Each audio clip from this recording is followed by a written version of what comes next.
కర్నూలు జిల్లాలో పోలీసులు సమర్థవంతంగా విధులు నిర్వహించడంతో నేరాల సంఖ్య తగ్గాయని జిల్లా ఎస్పీ బిందు మాధవ్ తెలిపారు. 2023 సంవత్సరానికి సంబంధించిన కేసుల వివరాలను ఎస్పీ మీడియాకు వివరించారు. గత సంవత్సరం కన్నా ఈ సంవత్సరం 35.85% క్రైమ్ రేటు తగ్గిందని అన్నారు.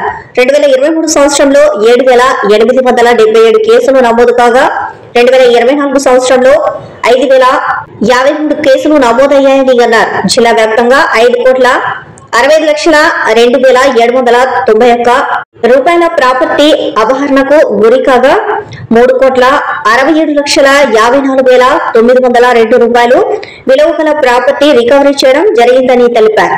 15 వచ్చాయి. 2024 సంవత్సరంలో కూడా పెరుగుదల ఏం లేదు. 15 కిడ్నాప్ కేసులు రిపోర్ట్ అవడం జరిగింది.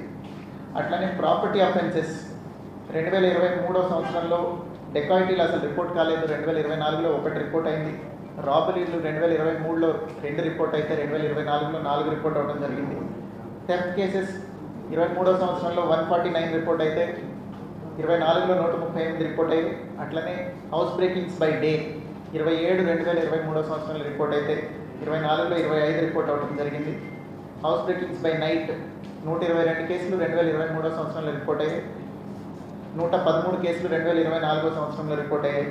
దీనిలో చూసుకుంటే కనుక మనం head wise thefts, house breaking by day and house breaking by night ఈ 3 తగ్గడం జరిగింది. అట్లనే రోడ్ యాక్సిడెంట్స్ 2023లో 499 రోడ్ యాక్సిడెంట్లు జరిగితే 2024 సంవత్సరంలో 523 రోడ్ యాక్సిడెంట్లు జరిగాయి. ఈ slight increase is over to election పీరియడ్లో అందరూ రోడ్ ఎన్ఫోర్స్మెంట్ మీద లేకుండా వేరే డ్యూటీస్లో ఎంగేజ్ అయి ఉండటం వల్ల కొంత విజిబిలిటీ తగ్గి హైవేల మీద అక్కడ పోలీసులు కొద్దిగా రోడ్ యాక్సిడెంట్స్ తగ్గడం జరిగింది. అట్లనే ఉమెన్ అట్రాసిటీ కేసెస్, డౌరీ డెత్లు 2023లో ఒకటి జరిగింది, 2024లో ఒకటి జరిగింది.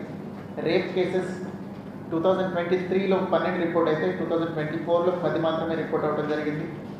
గ్రేవ్ పాక్సో కేసెస్ 2023 సంవత్సరంలో 22 రిపోర్ట్ అయ్యాయి, 2024లో 30 రిపోర్ట్ అయ్యాయి.